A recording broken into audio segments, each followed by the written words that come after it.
Hello everyone, welcome to this Tortoise ThinkIn. Welcome especially Steffi Bridgman, who says this is her first Tortoise experience. My name's Giles Whittell, I'm an editor here at Tortoise, and I'm really very excited. It's a privilege to be able to host a ThinkIn on a subject after my own heart. I'm no expert, just a passionate amateur observer of all things cold.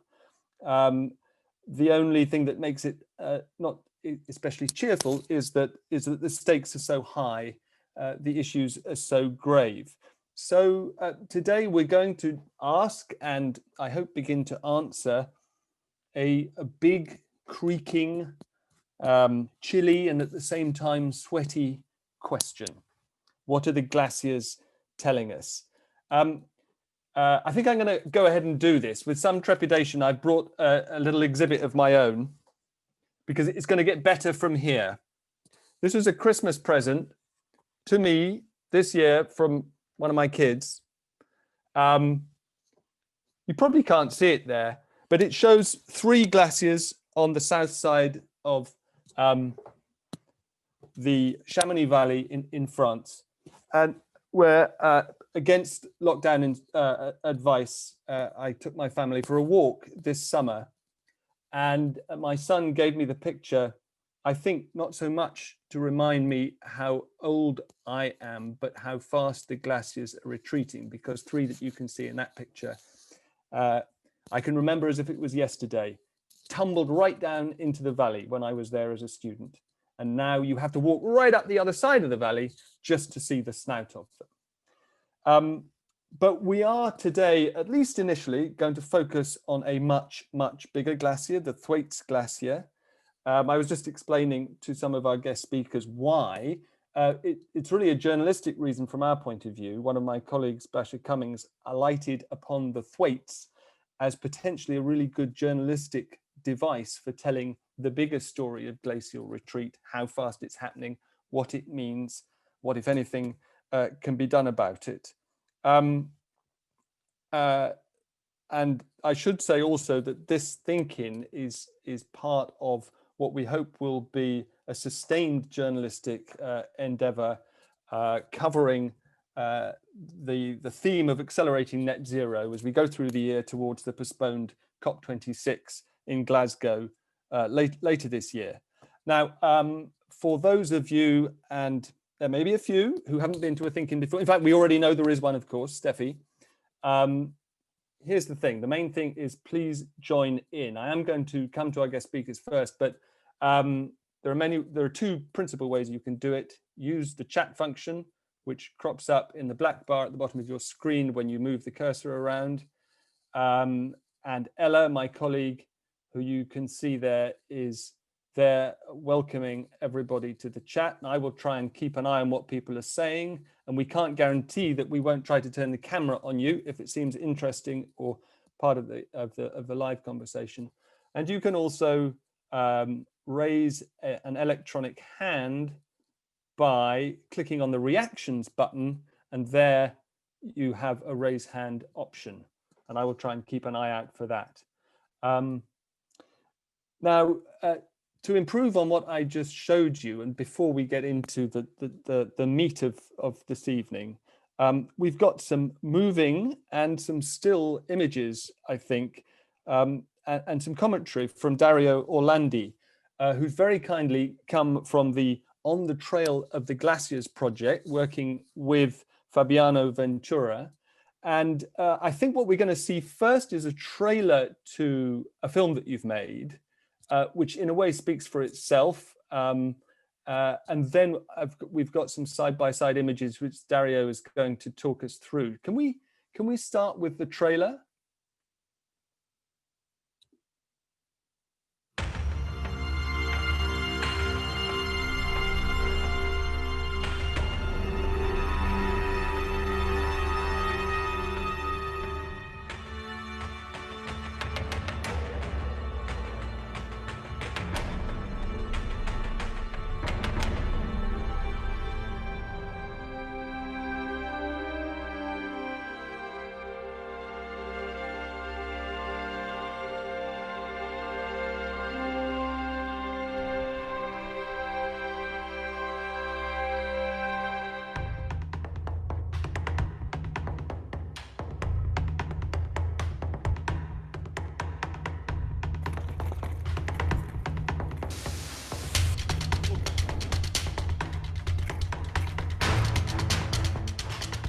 Over 90% of the glaciers in Alaska are in the retreat mode.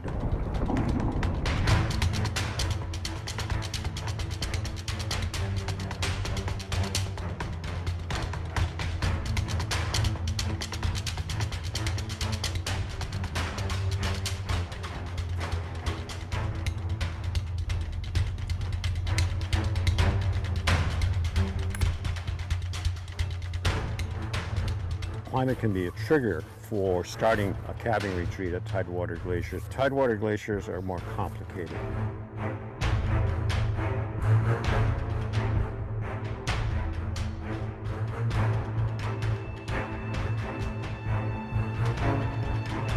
È solo mettere un paio di piedi su quella placca e poi da lì si sale.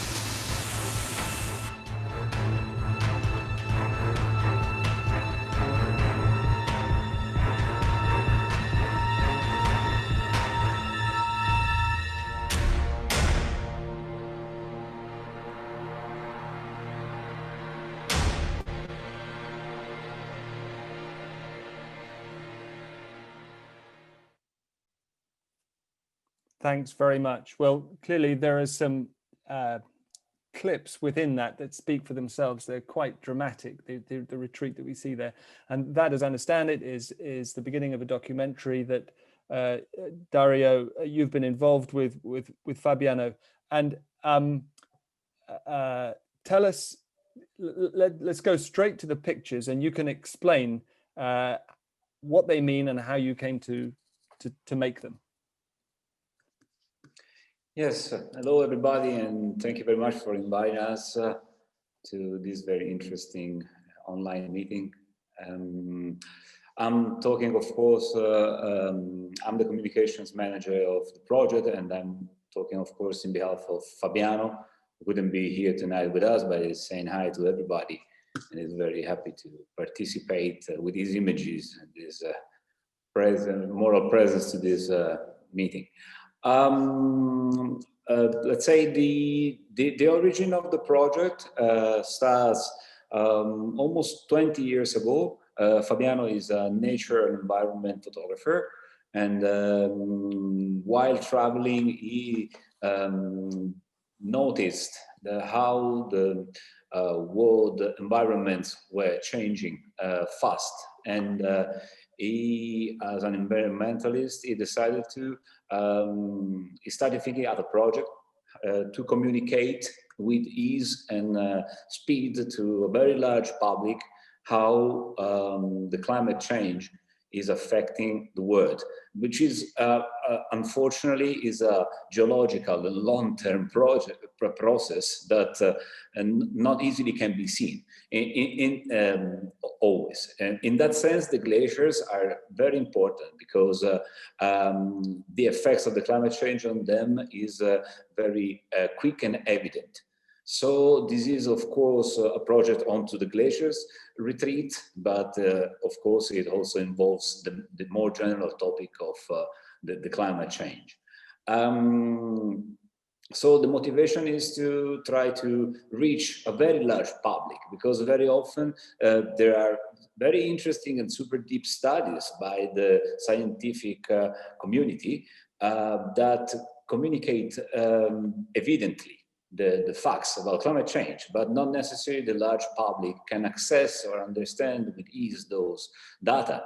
So, I mean, in that sense, photography is a certain kind of international language. It doesn't have any sort of linguistic limit, and it's fast, and so it's very effective to reach a large public. As you can see from the image displayed, Fabiano uses the technique of the so-called repeat photography, which is repeating an old image, trying to recreate exactly the same conditions in which the image was taken anciently. For example, the image that you are seeing at the moment, this is an image taken from the Lobbia Alta mountain in Central Alps. This is the Adamello group. Actually, Adamello is the mountain, the far mountain on the right, which is the highest of the group that gives the name to the whole group of mountains. This is around 3,500 meters high. And the Adamello glacier that you see on the right is the largest in the Alps, in the Italian side of the Alps, which is around 16 square kilometers. Apparently, the two images could seem to be taken in a different moment of the year. So the first one could seem a winter image, and the second one a summer image, and that which is not. They are taken exactly in the same period of the year. The fact is that, as you can see, from Vittorio Sella's, which is one of the greatest historic photographers of mountain environment, this picture was taken in 1891.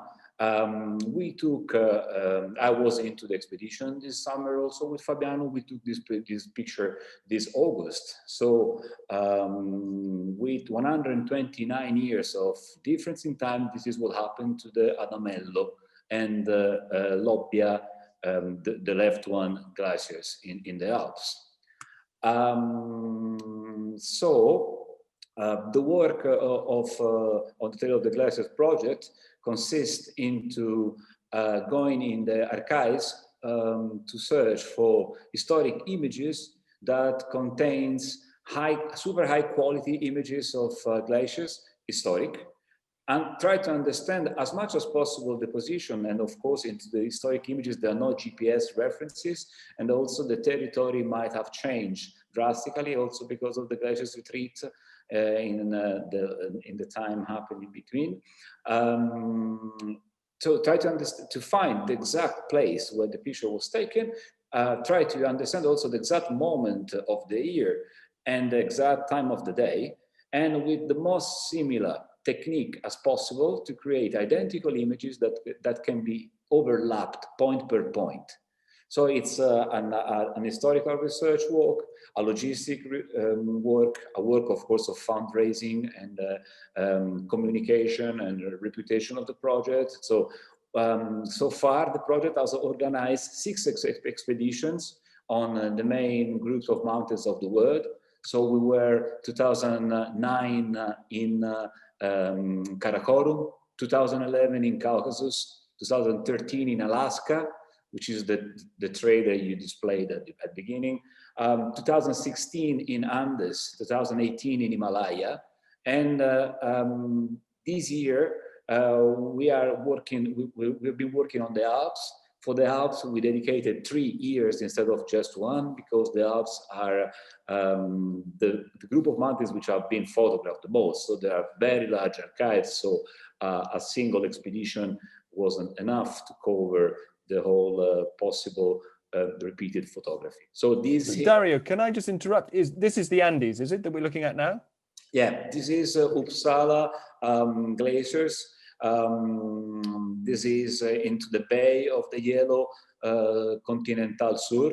And this is a picture taken in March 2016. Of course, March is summer there. And as I said before, the 2 images have been taken exactly in the same moment of the year. The first image, while the previous one from Vittorio Sella was taken in 1891, this is the large one from Adamello group, the first one you displayed. Yeah, that one. This is 1891. Instead, the last one you've shown from Andes, it's 40 years younger. So the lap of time happening between is less than 90 years. And if you can please display the Andes picture. Yes, this one, thank you. This was taken by Padre Alberto Maria de Agostini in 1931, repeated by Fabiano 2016, so it's just 85 years of difference. And the Black Bay that you are seeing is 10 kilometers large and 90 kilometers long. Just imagine that Fabiano was 800 meters higher than the level of the lake, just to give you an idea of the dimensions of this area. And you can imagine how big is the effect of climate change into this glaciers area retreat. So it has lost more than 500 meters in height. Oh my goodness. Yeah, this is definitely one of the most impressive images we've got in our archive. At the moment, on the Thwaites Glacier is the largest high-quality archive of comparative images of the glaciers worldwide. And we organize constantly exhibitions to document this phenomenon. We organize conferences. We work in an educational project with schools. So we try to spread the contents as vastly as possible.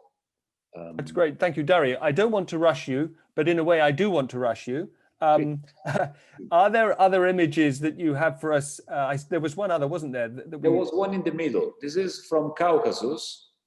Oh, okay. If you can guess this one, thank you. Okay, right. This is the Thwaites Glacier in the major Caucasus onto the Georgian side.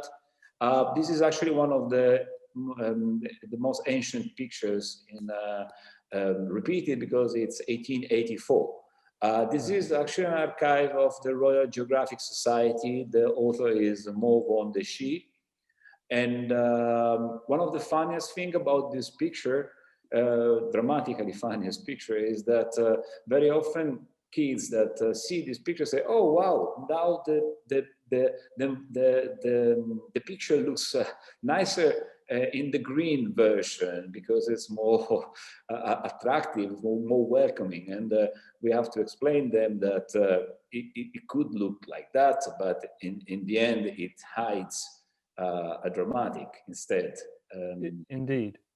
Dario, thank you very much. I'm going to move on now, but those are really unspeakably dramatic contrasts.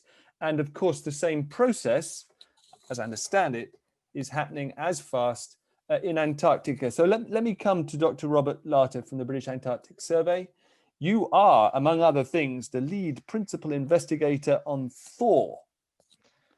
Okay, The Thwaites offshore research, which, as I understand it, is part of a bigger US-UK project focusing on this massive glacier. Can you start by giving us an idea of how big it is, why it's so significant, and what you're up to down there? Yeah, so the Thwaites Offshore Research Project is one of 8 projects that's part of something called the International Thwaites Glacier Collaboration. So I was interested listening to Dario there saying that the largest glacier in the Italian Alps is about 16 square kilometers, I think he said. So by comparison, Thwaites Glacier is 192,000 square kilometers. So that's approximately the area of the US state of Florida, or the part of Great Britain that is the main island. It's about that sort of area, and that's just one glacier. And it's a particularly important glacier because it's the centerpiece of the West Antarctic ice sheet. So that's one of the 2 main ice sheets in Antarctica.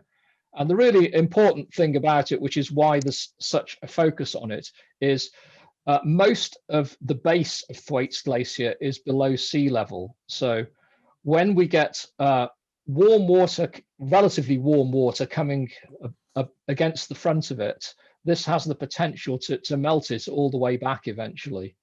And in theory of in glaciological theory, there are some very worrying predictions that when you have a glacier in this situation, particularly as its bed gets deeper upstream in the glacier, this can lead to a runaway retreat. And the glacier in total, if you take all the ice in Thwaites Glacier and put it instantaneously into the ocean, that would be a global mean sea level rise of 65 centimeters. So that would probably about double the sea level rise that we're expecting. That is about the sea level rise that we're expecting this century, but this one glacier has the potential to add that much to sea level. Rob, without getting too technical, the ocean's always been there, and how much warmer has the water got to be having this effect on the foot of the glacier? Right, that's a problem because that we have because the observations only go back about 30 years. Right. The good quality observations. In fact, nobody had been in a ship to the front of Thwaites Glacier until the 80s, as far as I know, and it was actually about 10 years after that that the first proper oceanographic expedition making measurements of the water temperature went in. So we have to look at various other kinds of records, such as what we can get out of sediment cores, and what we can work out about the history of the ice sheet change. It seems from what we're finding out that more than actually the ocean warming, it's the main effect is from a change in ocean circulation. What's happening now is a lot of warm water, relatively warm water. You wouldn't find it warm if you took a bath in it, but much warmer than the in situ freezing temperature of ice is coming onto the shelf from the deep ocean.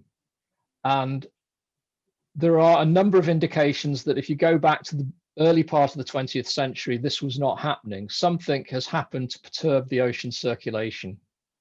So you think it's a pretty indirect effect of climate change or manifestation of climate change rather than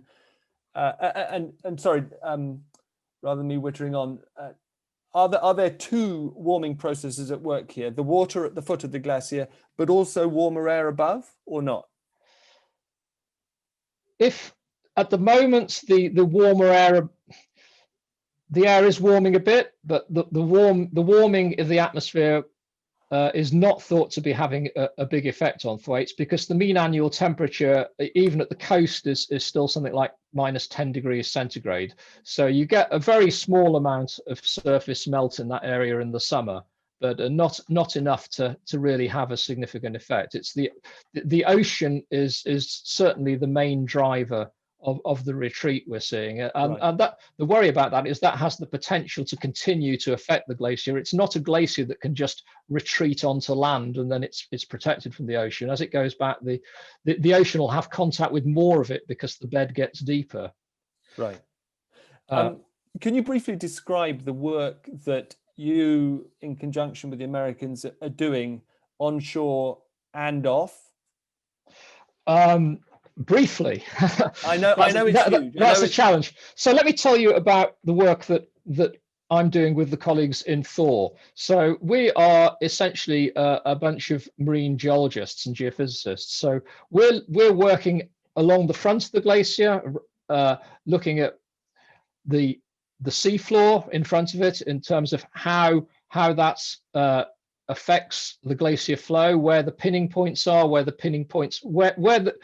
glacier, where it's going afloat now, where it has been in contact with the seabed in the past, and also what the pathways are that enable this warm water to get to the bed of it. So we've done some very detailed bathymetric water depth mapping in front of the glacier. So we now know that side of things much better. And what we also do is take sediment cores, where if we analyze certainly the upper part of those sediment cores in great detail, we can start to get a picture of how things have changed even over the last century.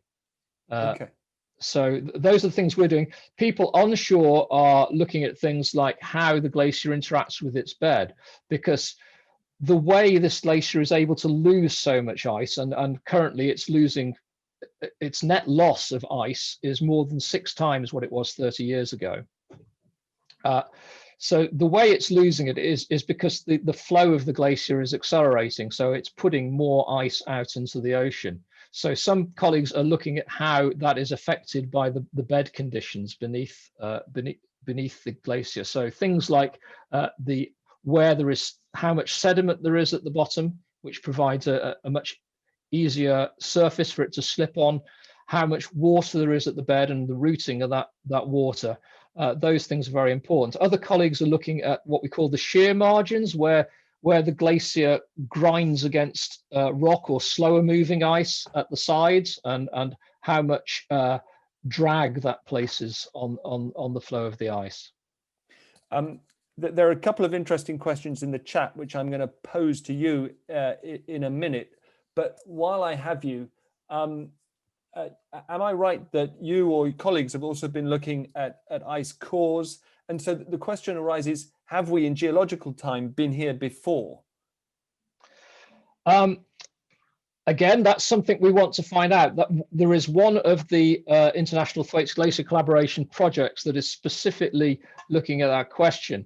And what they're actually doing is they've taken some cores where they're coring through ice at the side of the glacier into the rock below.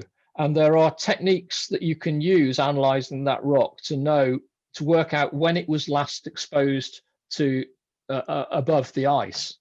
So but we don't have an answer to that yet. No, those cores were just taken less than a year ago, so they're presently being analyzed. So what people do, they measure things called cosmogenic isotopes, which sounds very fancy, but the Earth is constantly being bombarded by cosmic rays, but you only need a very thin layer of rock or ice to stop those reaching the surface. And where those hit rocks, they change some isotopic ratios, that they cause some elements to change into other elements to change the isotopes. And so you can measure that, and from the abundance of these cosmogenic isotopes, you can tell when a rock was last exposed to the atmosphere. Amazing. Well, look, in just a second, we're going to come to Jane Rumble to change gears slightly and talk about the sort of policy context of all this science. But I just wanted to pose on behalf of David and Robert in the chat, what has disturbed these deep ocean currents? And is there an immediate danger of them stopping? This may be slightly not in your bailiwick, but is there an easy answer to either of those? Yeah, so there are some good indications that what has perturbed the ocean currents is changes in the southern hemisphere wind patterns. So this is the chain of cause and effect. So right. Climate change is affecting the strength and the position of the main wind belts in the southern oceans, and we know that the ocean currents around Antarctica are mainly wind driven.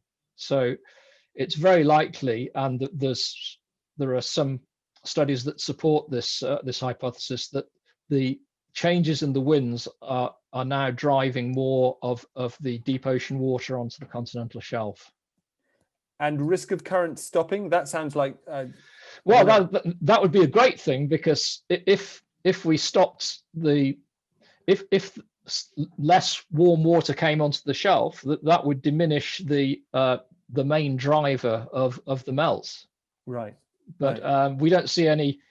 There are some multi-annual variations that have been measured, but there's no indication that this flow is going to shut down. Okay, thanks. Now, we've talked about this shelf a bit, and I know that Ella's got a slide of the shelf, and we'll come to that in a little bit. But first, let's go to Jane Rumble. Jane, I'm not going to risk getting your job description wrong. You're basically in charge of polar regions at the Foreign Office, and the FCO now has a D in it, doesn't it? So that's why I'm hedging about your job title, because I'm right, aren't I? It's no longer the FCO. Yeah, formally, I'm the head of Polar Regions Department at the Foreign Commonwealth and Development Office. Right. Doesn't the D now stand? Okay, all right, good. And give us an idea then of what role Britain is currently playing in supporting science, and how important is science as part of your brief in these otherwise uninhabited parts of the world? So my role is to represent the UK's interests in the Antarctic and the Arctic. These two places are obviously quite different. The Arctic is an ocean surrounded by continental landmass countries, so there's quite a lot of influencing for the Arctic. The Antarctic is a continent over which there's not an international consensus about who owns it. So there is a treaty, a unique Antarctic treaty covering the geography of the entire continent and the Southern Ocean. And this is a treaty that actually establishes Antarctica as a place of peace and science. So science is actually the sort of fundamental building block on which there's international cooperation, not to fight about who owns Antarctica. So science is absolutely critical, and to work in Antarctica, to have a voice at the table to discuss the future governance of Antarctica, to discuss management of it, all the issues around it, you have to have a credible science input into that. To try and ensure that all decisions made about the continent are science-based. But what is the system in terms of governance that by which an international expedition such as is now working on the Thwaites Glacier gets there with everybody's consent? Are you a part of that? Yeah, so the Antarctic Treaty also establishes a protocol on environmental protection. And this is the instrument that basically tells us how we're going to operate in Antarctica. It says if you want to go to Antarctica, you need to plan it, you need to mitigate your environmental impact, you need to have contingency plans, and you need to do an environmental impact assessment. So for very large science projects, particularly those that are kind of multinational, you would fill in you would complete a comprehensive environmental evaluation, CEE, and this would go to the Committee of Environmental Protection, which is the international body that advises the Antarctic Treaty parties, who will then have a view about it. But one of the challenges about the Antarctic Treaty is that it is a goodwill treaty. I mean, its primary purpose is to prevent conflict in Antarctica and provide for international cooperation. So the environmental protocol and the treaty are enshrined in UK legislation. So it would be an offence for you to go to Antarctica without having permission and having set out what you were going to do. But ultimately, the international treaty body isn't in a position to say no. So it's a diplomatic process of ensuring that everyone who wants to work in Antarctica works in accordance with the rules. And there are very good kind of mechanisms for calling people out. There's a treaty inspection process that you can kind of check up that people are doing the right thing. And on the whole, you know, the Antarctic Treaty is about to turn 60 years in force in 2021. The environmental protocol is 30 years since it was signed in 1991, this coming year as well. So it has stood the test of time to give an international framework of which, you know, science is what it's all about. Okay, so coming back to that science, basically, which I think is generally regarded as a sort of early warning system for climate change at the moment. Is there a master plan for science on the whole Antarctic continent that we feed into, that the UK feeds into? Can you give us an overall picture of what's going on the rest of the huge continent? That might take ages. If it does, then very abbreviated, please. Yeah, well, it's actually a very mixed picture. So there is an international scientific committee on Antarctic research, and they are the body that provides formal advice to the Antarctic Treaty. So one way that science might occur is that the treaty parties will ask questions of this committee, and they are the committee that have been reporting to us on the state of the Antarctic environment in respect of climate changes. So that's an international kind of cooperation. But other science will be generated really from the scientists. So a lot of cooperation will just be through other networks and different countries having different priorities. But the main activities in Antarctica are climate science, as Rob has just outlined, trying to work out what's happening to the changes in Antarctica and the implications for global sea level rise and global atmospheric circulation. It's also an incredibly good place to study space, particularly space weather, because it's dark skies. You're also being able to look at the southern lights. So that's another big activity that happens there. And I'm going to put you on the spot here as a geographer by training, I think, but I'm going to consider you a scientist. What's your answer to our question? What are the glaciers telling us? Well, I think it's yeah, it's kind of unrefutable, really, that the glaciers are telling us that the world is warming. The glaciers on land in the lower latitudes, kind of, you know, in the Alps and the Himalayas, they're responding to atmospheric changes in temperature. But as Rob has outlined, a lot of the glaciers in Antarctica and indeed up in the Arctic are responding to warming sea. And we know the ocean is absorbing quite a lot of the heat that we're putting into the atmosphere through our activities, and so that's manifesting itself. So, you know, Antarctic changes, and there were three kind of main sources of sea level rise, being from the glaciers in Greenland, from the expansion of the sea, just because it's getting warmer, and then from Antarctica. And well, Rob will be more of an expert than me on this, but Antarctica is really coming up the ranks as contributing significantly to global sea level rise, and is likely to continue to do so, especially with the changes at Thwaites Glacier and some of the other places. We did a study with the Grantham Institute about a year ago, actually, and looked at what does 1.5 degrees of global warming look like for the Antarctic Peninsula. And it looks like continually retreating glaciers, more precipitation falling as rain, more ice-free areas. So, you know, it's very important for us to get the scientific information to look at how we should therefore translate that into governance. And from the UK, we're extremely keen that we get the Antarctic Treaty party bodies to respond to the science. So it was the UK scientists that discovered the hole in the ozone, and the UK went and shouted about it, and that was fairly swiftly put into an international agreement. Now we are very much shouting about climate change, including through Thwaites, and the consequences of that are we've been encouraging the Antarctic Treaty parties to get in place better biosecurity to prevent the accidental introduction of harmful species from lower latitudes that will have a detrimental effect on the Antarctic environment. We are advocating and championing establishing marine protected areas.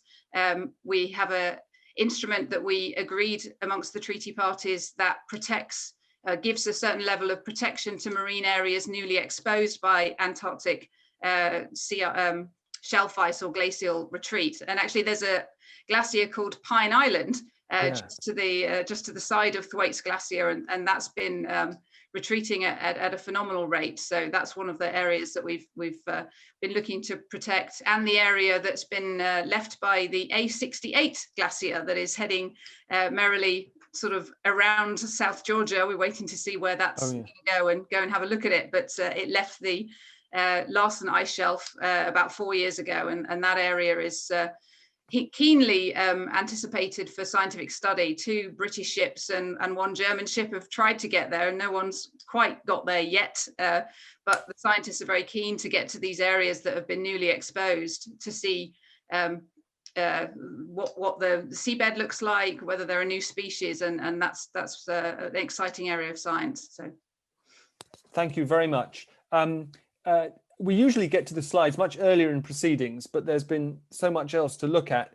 Ella, if your internet link is holding up, let's take a look, because it shows us, I mean, we might have seen a glimpse when you were coming in, what we're talking about. Yes. So I think that a lot of what I'll be showing to you in the slides has been amazingly explained by Rob, but it might be helpful for you to just get a visual on some of that. So this slide shows the location of the Thwaites Glacier. So it's on the West Antarctic ice sheet. It looks kind of small on this map, but as Rob said, it is rather large. 192,000 kilometers squared.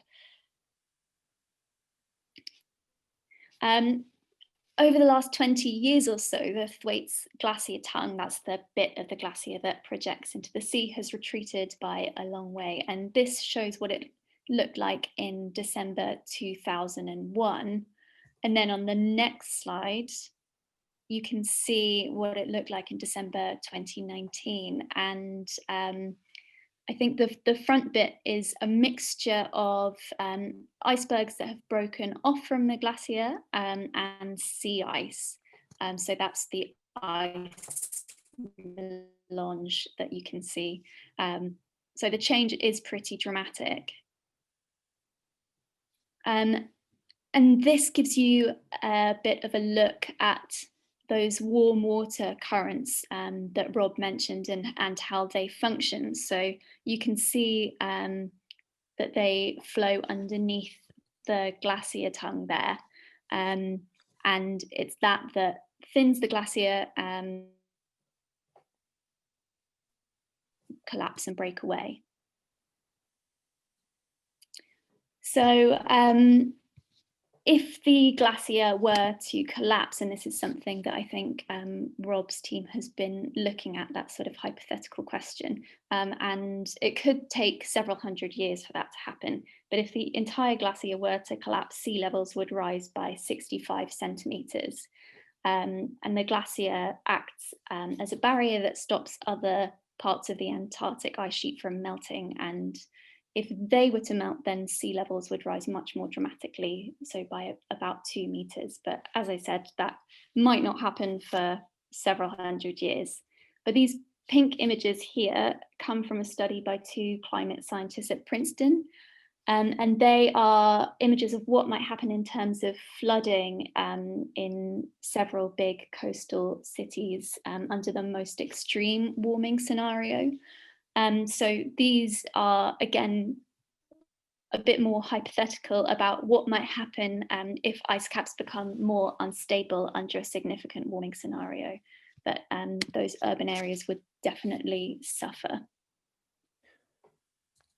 Great. Oh, there's another one. Sorry. Yes. And this explains what's happening in Madrid, I think, but I'm sure. Yes. So we've had a bit of a chat about that in some of our meetings, haven't we? But the melting ice caps and temperature changes in the north and south poles are throwing off some global weather systems. And one of the things that climate scientists are worried about is what happens if a significant portion of the ice melts because of the effect that the kind of white sheet of it has on reflecting the sun's rays. So in the Arctic, the cold air of the polar vortex is contained by the jet stream, and because of the change in temperature is now a bit closer to, so that the temperature in the Arctic is now a bit closer to the temperature sort of south. And that means that the jet stream has become weakened, and that sends cold air southwards, which is what we're seeing happening potentially in places like Madrid, getting lots of snow. So yeah, that's it from me. Many thanks, Ella. It was described to me that this weakening polar vortex is like leaving the fridge door open. Slightly off topic, I know, but fascinating all the same. Now, I wanted to come to Susie Kershaw if we could, because actually it's a kind of what on earth do we do question, and but I'd love to hear it in your own words if you're around still. Susie, anyway? Yeah, I am. The question, yeah, which question was that? Because I could ask. You're asking about whether any of this can be reversed, and I mean, in a sense, this is the what is to be done question, isn't it? But what are you hoping? This week, I listened to the Dalai Lama and Greta Thunberg, who were speaking about the main challenge to this entire situation, with words that are now going to become quite well known, I think, climate feedback loops. So that's what gave me this thought, that what you're describing in the knowledge that the scientists have and how you can see that it works, you're describing how the loops work. So if you know how they work, with the knowledge that we have at each of those points on the loops and the ones that you've just described, is there a way that with that knowledge we can actually engage it to go the other way? Rob, we'll come to you. Bit of a non-scientific approach. Yeah, so, well, I think there is a way. There's a very obvious way that we get carbon emissions right down, and we start to see the level of greenhouse gases in the atmosphere decrease. I mean, it's a very long-term solution, and in the meantime, we're certainly going to see a lot more loss of glaciers and sea ice. I mean, even if you could halt climate change right now, there's still a lot of what's called committed sea level rise, because if you stabilize temperatures where we are today, the glaciers have not even are far away. The ice sheets are far away from equilibrating with the conditions we have today. We can see that if we look back in the geological past, long into the geological past, at times when it was as warm as it is now. So there are a lot of things called climate engineering schemes, that some of which are crazier than others. I mean, I'm not a big fan of these schemes, because if you try to perturb, if you think you've come up with a solution that will solve one problem, the problem is that the Earth system is very complicated. You actually, everything you do has a risk of upsetting something else. So there's one geoengineering solution that we know will work. I think we should focus on that one. Rob, how much committed sea level rise do you think we should be preparing for? Well, that then depends on how warm you think it's going to get before climate levels out.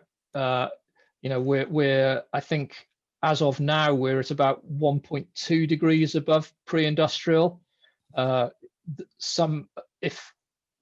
think the business as usual scenarios say we'd get to over 3 degrees this century. And so 3 degrees is taking us to conditions that existed about 3 million years ago in the Pliocene. And there's a lot of uncertainty, because when you're looking back that long ago, you're looking at how high was the sea level, you're looking at old sea levels, and you have to correct for how much vertical movement there's been of those coastlines. But it's considered to be that sea level was at very least 6 meters higher in the Pliocene, and possibly more than 20 meters higher. My goodness. By the way, everybody, if you're lucky enough to have been to Antarctica, this is the time to brag about it. You have that license. We only have 10 more minutes. But I want to come back to Jane and ask her a question, but I do see there is a hand up from Mark Haywood. Mark, let's come to you. Hi, I was watching the Mark Carney lectures on BBC last week and the week before, and there was a question and answer session at one point at the end where they were talking about climate, and some climatologist whose name I'm afraid I've forgotten said that he thought we were past a tipping point already, and that the process of self-perpetuating ice caps melting was already underway, and Mark Carney didn't disagree with that. We were just talking about climate engineering a few moments ago. I'm not a scientist in any sense in that way, but my vague understanding of the meaning of that is techniques for removing CO2 from the atmosphere, amongst other things. My question is, even if we can remove CO2 from the atmosphere using some methods that sound a little bit like science fiction, even if that succeeds, how does that stop the process of polar ice melting, revealing a darker sea surface that leads to more sun's rays being absorbed, rising temperatures, and then more ice melting? How is that vicious cycle broken just by removing some of the CO2 that's up in the stratosphere? So, in other words, can we stop the self-perpetuating effect just by removing CO2, or is there something else, some other dimension to climate engineering that I haven't heard about? I think we need to defer to Rob on this as well. And I wanted to ask, is there any, you say you take a dim view of most climate engineering. Are there any types that you take a less dim view of? Well, as I say, I think that the geoengineering approach that we know will work is to reduce emissions of greenhouse gases, preferably to zero as soon as we can, and net zero. And then, I mean, we know what we do know. If you look at ice cores, which go back hundreds of thousands of years through many glacial interglacial cycles, that in the glacial periods, atmospheric carbon dioxide got down below 200 parts per million, so less than half what we have now. And when you get carbon dioxide down that low, that results in growth of the ice sheets. So I think it's difficult to assess what the effect. I mean, this is in the realm of modelers. What will happen if we do get to net zero by 2050? I mean, carbon dioxide in the atmosphere will decrease very, very slowly. That bit is pretty sure. Exactly what the climate effects will be, I think there have to be some uncertainties about that. But what you're alluding to is there is something that's called a hysteresis effect. If you reverse what's caused the change, you don't necessarily get back to the position you started from. And there's some very good studies been done recently in relation to the Antarctic ice sheet that confirm that that's what we should expect. Just by reversing, getting back to pre-industrial levels of CO2, we shouldn't necessarily expect that to completely reverse all the changes. That's fascinating. Hysteresis, it's my new word of the night. Before we run out of time, I want to come back to Jane, because you're sitting sometimes in Antarctica, but back here now, at a nexus, if I can use the cliche, between science and policy. A lot of information incoming on the reality on the ground in places like Antarctica. How do you feed that into policy discussion so that ultimately it makes a difference?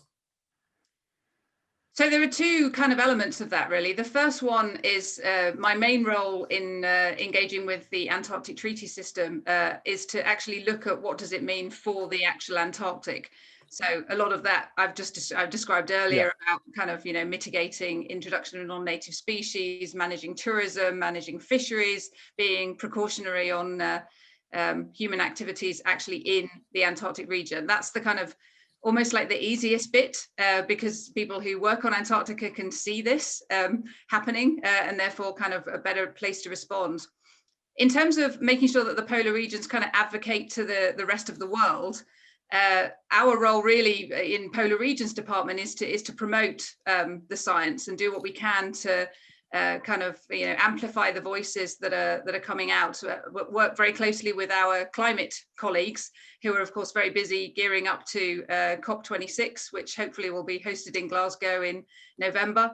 A lot of diplomacy going on about encouraging every country in the world to be ambitious in reducing their carbon emissions and trying to set a trajectory towards net zero.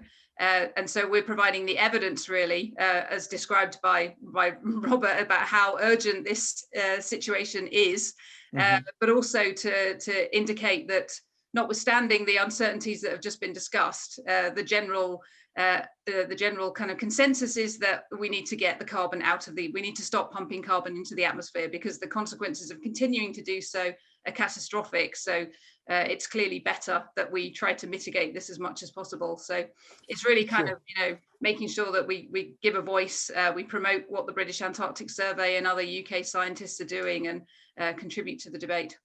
Sure. But on a more granular level, if we take it as read that cutting emissions is an overall goal, are you making an effort to feed any particular science into the debate in Glasgow for COP26, given that there's going to be an awful lot of noise and you want cut through? I mean, does the Thwaites Glacier, for example, and I mean, Is anyone going to build a giant 3D model of this thing teetering on the edge of collapse? How do you harness the science to cut through in policy debate like that? Well, one of the main roles for the IPCC, for the UN framework on Convention on Climate Change discussions, which will happen in Glasgow, is that they take the advice from the IPCC, the International Panel on Climate Change. Some of the early reports that they put out said that we didn't really know enough about Antarctica to be able to say anything with any confidence. So there's been a huge amount of international work that we've all been supporting. And just last year or the year before, recently, they published a special report on climate change in the cryosphere, which is basically the cold bit, so the north, the south, and the high mountain glacial regions. And so, to an extent, that work has sort of been there now. I mean, that's what we're using in advance to Glasgow to encourage countries to be ambitious on their climate contributions. By the time we get to Glasgow, is almost kind of, you know, we need to have done the hard work by then. So the hard work is now. So we're hoping for this coming year that the Scientific Committee of Antarctic Research that I mentioned will be producing a update to a report it did about 11 years ago on climate change and the Antarctic environment. And we're supporting that work. And as soon as that document comes out, the UK will be very active in making sure that that's promoted. We want that to be presented at the forthcoming Antarctic Treaty meeting, and then project that into the Glasgow discussion. So yeah, really trying to help get the message out there that the polar regions really are, I mean, they've been described as the canary in the coal mine so many times. And actually the predictions that scientists were making when I was studying geography in the 1990s, they're already happening. We're already seeing big glacial retreats, extreme weather events, climate induced ocean sea level rise. So, you know, we are here now, and that's what we're continuing to make sure that those voices are being heard. Brilliant, thank you. And before we run out of time, I please want to go to Lindsay Badenock, who has heeded my appeal and has bragging rights. Can you tell us what it was like? Because scientists who go there often, with the greatest of respect, get used to it.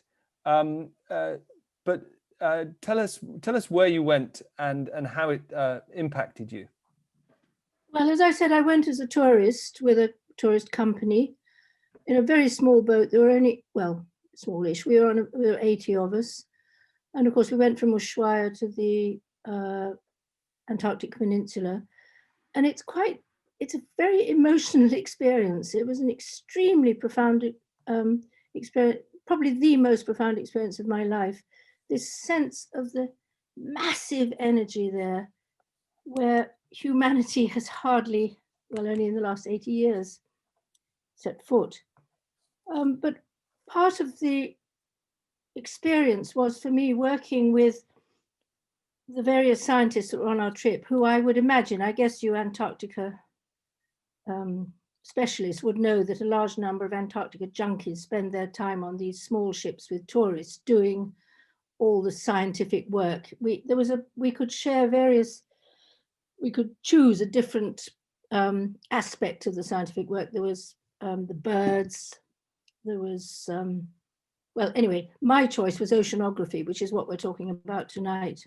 And every day I'd go out with about 6 of us in our little Zodiac, and we would measure the temperature of the water. We would measure the salination, which was very important, and the phytoplankton. I can't quite remember what else, but I'm sure there were other things. And then we would send our record up to, it's part of the University of California. It was connected to a scientific department there. And I must say, it was, as I say, utterly fascinating. And you're going back next year? I'm definitely going, yes. I was booked to go. I'd be there now, actually, to tell you the truth. But of course, that was cancelled. Well, Lindsay, yes, thank you so much.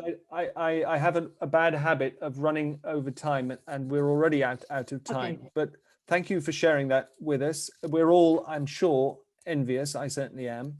And I want to thank Rob Larter, Jane Rumble, and apologized, and Dario, of course, for those amazing images that we saw at the beginning. Apologize to those who have not been able to speak, but I hope you've been able to contribute in the chat.